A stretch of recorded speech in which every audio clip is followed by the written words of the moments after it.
बिस्मिल्लाहिर्रहमानिर्रहीम अस्सलामु अलैकुम students, welcome to another video. I hope you are doing well. So federal board ने class 9th और class first year का जो सिलेबस है वो रिड्यूस कर दिया है। सो ये गुड न्यूज़ थी जो तमाम आप स्टूडेंट्स से मैं शेयर कर रहा हूँ, और इसका ये जो नोटिफिकेशन है ये भी आ चुका है। और इसके अलावा इसके जो SLO बेस्ड जितने भी आपके स्टूडेंट लर्निंग आउटकम्स के हवाले से डॉक्यूमेंट्स हैं वो तमाम के तमाम हर सब्जेक्ट के अपलोड कर दिए गए हैं। आज की इस वीडियो में इस हवाले से जितनी भी डिटेल्स हैं वो मैं आपसे शेयर करूंगा कि आपने अपनी फाइनल एग्जामिनेशन के लिए प्रेपरेशंस कैसे करनी है। ठीक है, सो सबसे पहले इस नोटिफिकेशन को थोड़ा सा रीड आउट कर लेते हैं, फिर उसके बाद इस हवाले से थोड़ी सी डिटेल्स मैं आपसे शेयर कर दूंगा। यहाँ से इसको रीड आउट करना स्टार्ट करते हैं।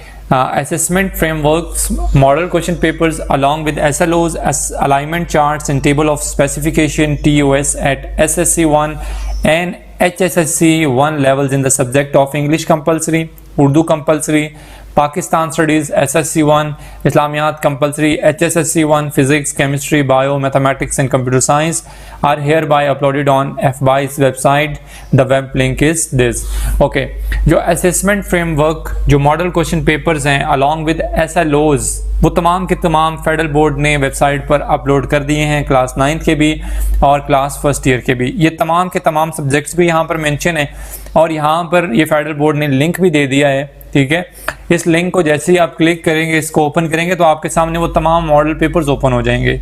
ठीक है, तमाम मॉडल पेपर्स ओपन हो जाएंगे। उसमें तमाम मॉडल पेपर्स में वो अलाइनमेंट चार्ट्स और table of specification her cheese mention है। वो इंशाल्लाह एक सेपरेट वीडियो में मतलब हर सब्जेक्ट की एक सेपरेट वीडियो में मैं इंशाल्लाह अपलोड करूंगा और साथ में उस हवाले से डिटेल्स आपसे शेयर करूंगा। फिलहाल इस नोटिफिकेशन को यहाँ कवर करूंगा। ये मेन यहाँ पर ये जो पॉइंट 2 है, यहाँ पर नोट नंबर 2 लिखा हुआ है, ये मोस्ट इंपॉर्टेंट है। इसमें लिखा है it is important to note that the assessment framework which contains all the SLOs of curriculum 2022 and 2023 will guide students, teachers and paper setters. ठीक है, students will receive clear instruction on how to prepare for examination. अभी ये जो framework, जो assessment framework SLOs ये जो अभी upload किया गया है, इसमें ये कहा जा रहा है कि students will receive clear instructions on how to prepare for examination. इसमें ये क्लियरली इंस्ट्रक्शंस दी गई हैं कि स्टूडेंट्स ने अपने जो पेपर्स हैं, जो एनुअल एग्जामिनेशन है, उनको कैसे प्रिपेयर करना है। टीचर्स विल यूज फ्रेमवर्क, वो इस असेसमेंट फ्रेमवर्क को यूज करेंगे टीचर्स, एंड देन वो बच्चों को जो है वो टीच करेंगे that how to prepare their students for the final examination, कि अपने बच्चों को उन्होंने कैसे प्रिपेयर करना है फाइनल एग्जामिनेशन के लिए। ठीक है, बट मैं स्टूडेंट्स से ये रिक्वेस्ट करूंगा, खाली टीचर्स के ऊपर ही रिलाई नहीं करना, आपने खुद से भी इस चीज़ को समझने की कोशिश करनी है, क्योंकि मोस्टली स्कूल्स और कॉलेजेस में टीचर्स जो हैं वो इस चीज़ को बॉदर ही नहीं करते। बस मतलब मैं अब क्या इसमें डिटेल्स आपसे शेयर करूँ, बट आपने ये कोशिश करनी है। अगर आपको फिर भी कोई क्वेश्चन ना समझ आए तो आप मुझसे कॉमेंट बॉक्स में पूछ सकते हैं, इंशाल्लाह I will definitely share with you. और इसके बाद यहाँ पर जो next main most important point है दैट इज दिस कि teachers will use the framework to understand what to teach in class. ठीक है, अच्छा, similarly paper setters will use these documents for guidance in creating examination paper. ये most important point है ये वाला। Similarly paper setters will use these documents for guidance in creating examination paper.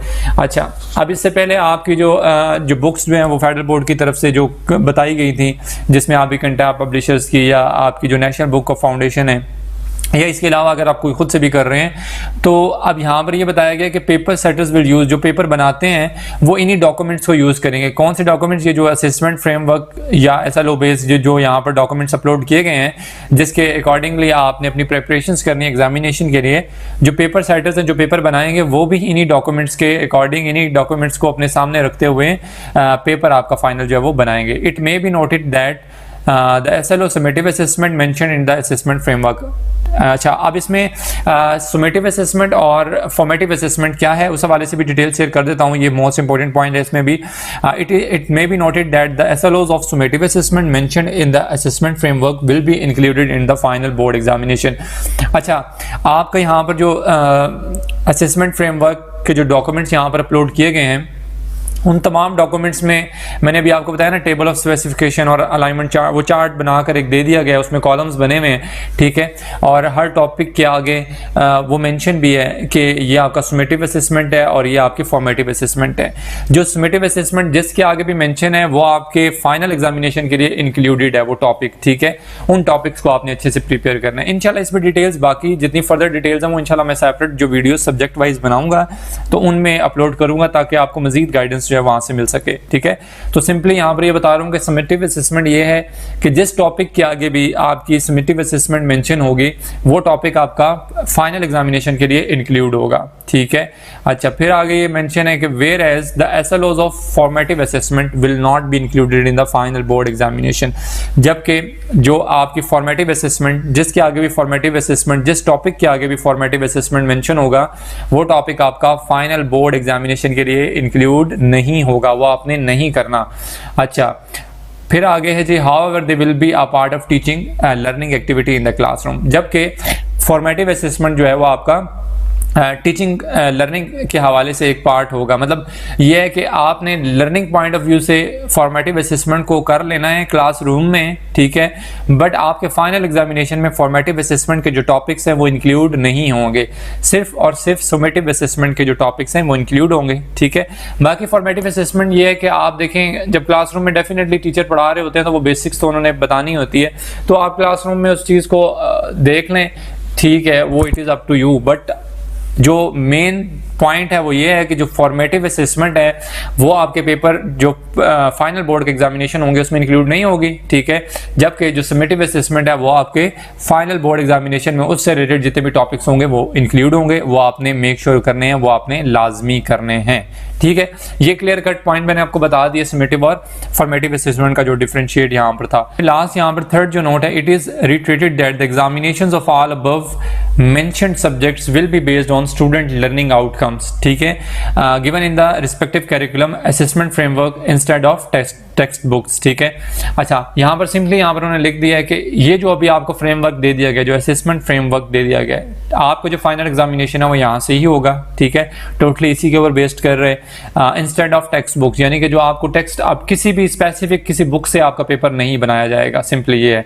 अच्छा, educational institutions students and teachers may consult the books of publishers reviewed by national curriculum council available on its web link. Moreover the institutions are free to rely on any other valid and reliable instructions reference material to fulfill the instructions requirements of the SLOs of these subjects। अच्छा, यहाँ पर simply ये बताया गया कि जो आपको assessment framework यहाँ पर अपलोडेड मिलेगा, जो यहाँ पर उन्होंने फेडरल बोर्ड ने अपलोड किया हुआ है, उसी के अकॉर्डिंग आपका पेपर बनाया जाएगा इंस्टेड ऑफ टेक्स्ट बुक्स।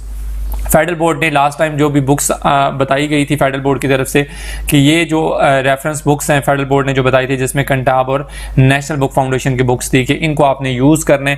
अब फेडरल बोर्ड ये कह रहे हैं कि उन बुक से पेपर आपका नहीं बनेगा, यानी कि कोई भी बुक हो, कोई भी स्पेसिफिक बुक ऐसी नहीं है जिससे आपका पेपर बनाया जाएगा। सिंपली ये जो असेसमेंट फ्रेमवर्क यहाँ पर बता दिया गया है, इसकी गाइडेंस से इसको सामने रखते हुए वो पेपर आपका जो फाइनल है वो बनाएंगे। अब it is up to you, आप मतलब वो वाले जो टॉपिक्स यहाँ पर मेंशन है असेसमेंट फ्रेमवर्क्स में, बस आप वो टॉपिक्स देखें। अब आप जो मर्जी बुक उठा लें, आपकी मर्जी है, वो बेशक कंटाब की है, नेशनल बुक फाउंडेशन की है, KPK की है, व्हाटएवर, आप जो मर्जी मटेरियल ले लें, आपकी मर्जी है। ठीक है, पेपर उन्होंने अपनी मर्जी से बनाना है, बस टॉपिक्स आपने ये वाले देख लेने हैं जो टॉपिक्स यहाँ पर असेसमेंट फ्रेमवर्क में मेंशन है। इन टॉपिक्स को आप देख लें, इन टॉपिक से रिलेटेड जितने भी क्वेश्चंस हैं आपने उनको जस्ट प्रिपेयर करना है। ठीक है, अब वो बुक कोई भी हो, ये उनको कोई कंसर्न इससे नहीं है। ठीक है, तो ये जितनी भी डिटेल्स थी इस हवाले से, जो आपका सिलेबस अभी रिड्यूस हो चुका है माशाल्लाह, शुक्र है अल्लाह का। अब आपने इसके हवाले से जितनी भी प्रेपरेशन है अपने फाइनल एग्जामिनेशन की वो करनी है, इसके अकॉर्डिंग आपने अपनी प्रेपरेशन करनी है। और आपने जो मॉडल पेपर्स यहाँ से डाउनलोड करने हैं, जो असेसमेंट फ्रेमवर्क है वो यहाँ पर ये वेब लिंक दिए हुए हैं, आप इसके थ्रू डाउनलोड कर सकते हैं। और इसके अलावा जो बाकी जो वीडियोस हैं सब्जेक्ट वाइज, मैं उसमें डिटेल्स आपसे शेयर करूंगा इंशाल्लाह अपकमिंग डेज में, साथ साथ हर सब्जेक्ट की फर्स्ट ईयर की भी और क्लास 9 के भी जो सब्जेक्ट्स हैं उनकी तमाम की वीडियोस सेपरेटली इंशाल्लाह मैं अपलोड करूंगा, और उसमें डिटेल के साथ हर सब्जेक्ट की वीडियो में डिटेल के साथ आप लोगों को गाइड करूंगा कि आपने अब अपनी प्रेपरेशन जो है वो कैसे करनी है। अगर इस नोटिफिकेशन के हवाले से फिर भी अगर आपको कोई भी कन्फ्यूजन हो, क्योंकि बहुत सारे ऐसे स्टूडेंट होते हैं उनको नहीं समझ आती, क्लासरूम में अगर टीचर एक बात को 10 दफ़ा भी करे तो शायद उनको फिर भी नहीं, मतलब होते हैं बहुत सारे ऐसे स्टूडेंट होते हैं, तो इसमें फिर भी कोई ऐसी बात नहीं है, आप जो है वो कमेंट बॉक्स में मुझसे पूछ सकते हैं। इसके अलावा अगर आपको कोई भी क्वेश्चन हो, ठीक है, नेक्स्ट वीडियो तक के लिए अपना बहुत सारा ख्याल रखिएगा, दुआ में याद रखिएगा। अल्लाह हाफिज़।